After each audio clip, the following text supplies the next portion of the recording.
कुरुक्षेत्र की विशाल धरती पर युद्ध का वातावरण बन चुका था। चारों ओर शंखों की गूंज सुनाई दे रही थी।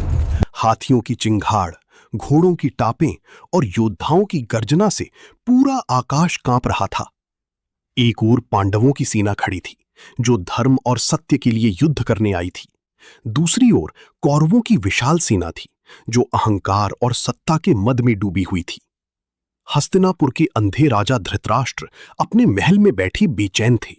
उनकी आंखें युद्ध भूमि को नहीं देख सकती थीं, लेकिन उनका मन भय से भर चुका था। उन्होंने दिव्य दृष्टि प्राप्त संजय से युद्ध का हाल पूछना शुरू किया।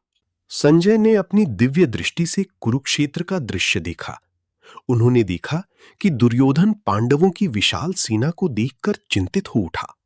वो तुरंत अपने गुरु द्रोणाचार्य के पास गया और उनसे बोला, संजय उवाच पश्यैतां पांडुपुत्राणाम आचार्य महतीं चमूम व्यूढ़ाम द्रुपदपुत्रेण तव शिष्येण धीमता।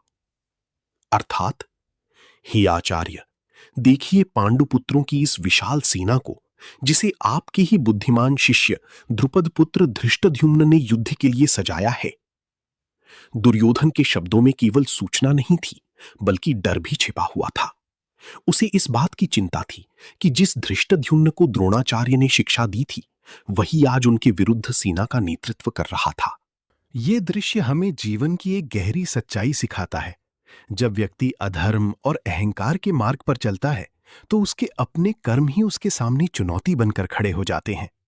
दुर्योधन के पास विशाल सेना थी, महान योद्धा थे, शक्ति थी, लेकिन उसके मन में शांति नहीं थी, क्योंकि सत्य उसके साथ नहीं था।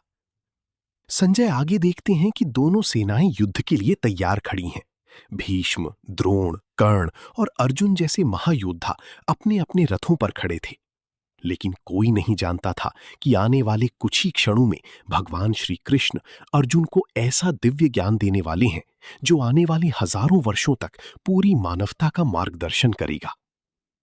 श्रीमद् भगवद गीता का ये तीसरा श्लोक हमें याद दिलाता है कि बुद्धि, शक्ति और ज्ञान तभी सार्थक हैं जब वे धर्म और सत्य के साथ खड़े हों, क्योंकि अंत में विजय हमेशा धर्म की ही होती है।